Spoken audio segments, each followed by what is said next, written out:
नमस्कार।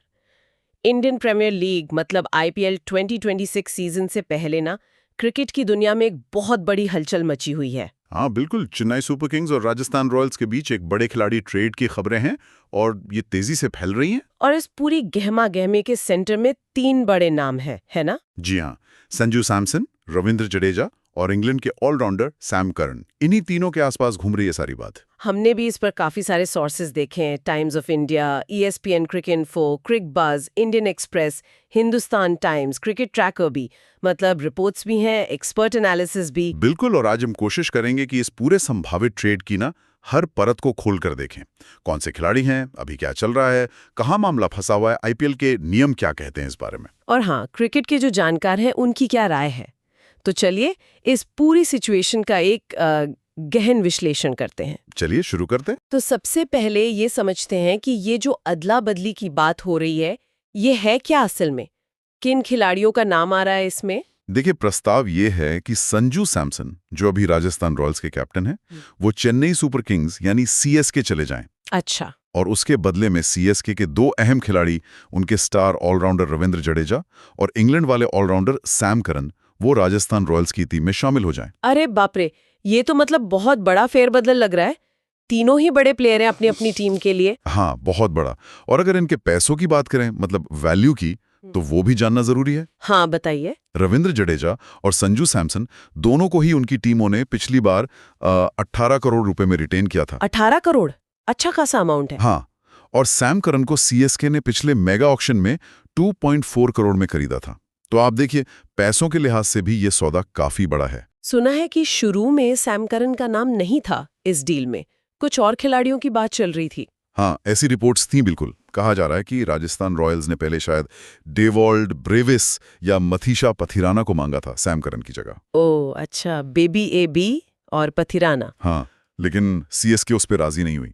उसके बाद फिर सैम करन के नाम पर बात आगे बढ़ी। तो ये तो हो गई कि ट्रेड का आइडिया क्या है। अब ये बताइए कि ये मामला सिर्फ बातों में है या कुछ सीरियसली आगे बढ़ा है? मतलब अभी क्या स्टेटस है इसका? नहीं, खबरों के हिसाब से तो ये सिर्फ बातें नहीं है, मामला काफी आगे बढ़ चुका है। सोर्सेस का तो यहां तक कहना है कि तीनों प्लेयर्स सैमसन, जडेजा और करन मान गए ट्रेड के लिए। क्या बात कर रहे हैं, तीनों मान गए? हाँ, और ये भी सुनने में आया है कि जरूरी कागजात पर साइन वगैरह भी हो गए हैं। अरे वाह, ये तो बहुत बड़ी डेवलपमेंट है। मतलब खिलाड़ियों की तरफ से तो ग्रीन सिग्नल है। ऐसा ही लग रहा है।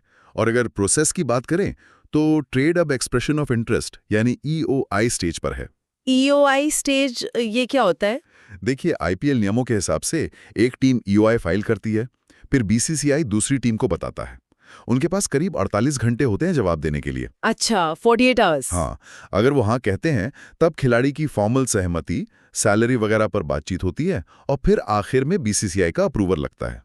तो मतलब प्रोसेस चल रहा है लेकिन फाइनल स्टैंप अभी बाकी है बीसीसीआई का। बिल्कुल, वो 48 घंटे वाली प्रक्रिया शायद चल रही होगी, लेकिन सबसे जरूरी है बीसीसीआई की फाइनल मंजूरी।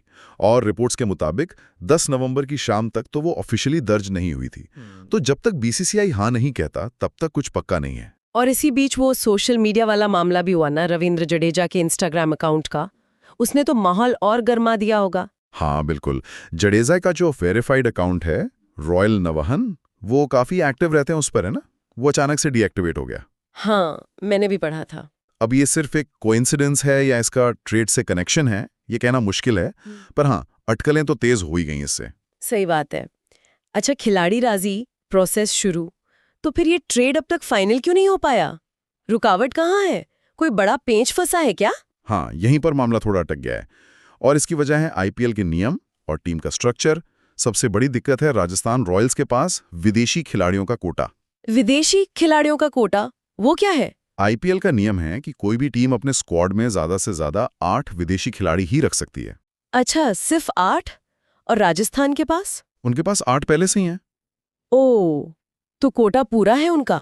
बिल्कुल, उनके स्क्वाड में अभी Jofra Archer, Shimron Hetmyer, Wanindu Hasaranga, Maheesh Theekshana, Fazal Haq Farooqi, Kwena Maphaka, Nandre Burger और लुआंड्रे प्रिटोरियस हैं। पूरे 8। अब सैम करन इंग्लैंड के हैं, मतलब विदेशी, तो आरआर उन्हें तब तक ले ही नहीं सकता जब तक वो अपने मौजूदा 8 में से किसी को रिलीज ना कर दे। समझी, ये तो नियम की सीधी बाधा है। और कोई मुश्किल भी है? एक और है, और वो भी बड़ी है, पैसा।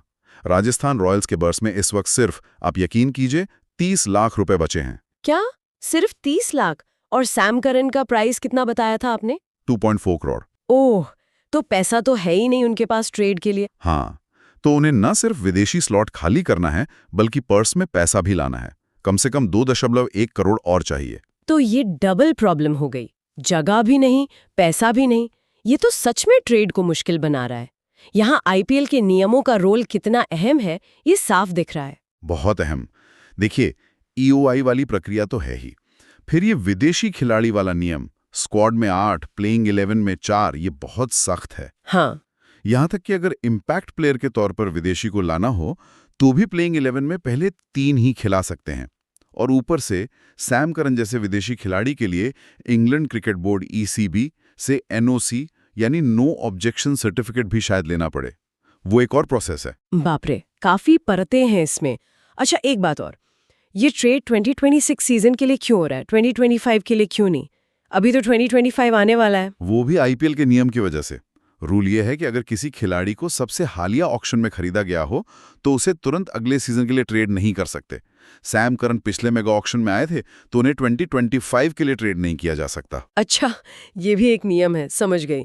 तो अब ये जो रुकावटें हैं, विदेशी स्लॉट और पैसा, इसका हल क्या है? आरआर कैसे इस मुश्किल से निकलेगी? हल तो सीधा है, पर शायद आसान नहीं। आरआर को अपने स्क्वाड से खिलाड़ी रिलीज करने होंगे, कम से कम एक विदेशी खिलाड़ी जगह बनाने के लिए, और शायद एक और या कोई महंगा खिलाड़ी पैसों के लिए। तो मतलब उन्हें कुछ खिलाड़ियों को बाहर का रास्ता दिखाना पड़ेगा। बिल्कुल, तभी सैम करन के लिए जगह भी बनेगी और पर्स में पैसा भी आएगा।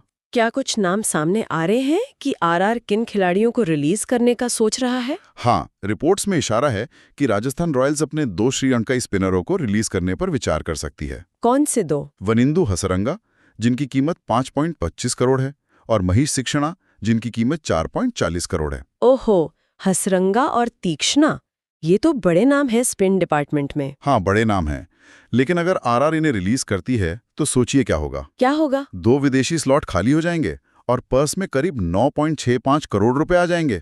अरे हाँ, ये तो मतलब एक तीर से 2 शिकार वाली बात हो गई। सैम करन के 2.4 करोड़ आराम से कवर हो जाएंगे और जगह भी बन जाएगी। एग्जैक्टली।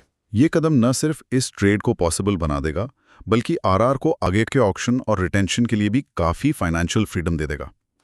स्ट्रैटेजी के हिसाब से देखें तो ये उन्हें टीम को रीबैलेंस करने का मौका देगा, भले ही 2 अच्छे स्पिनर छोड़ने पड़े।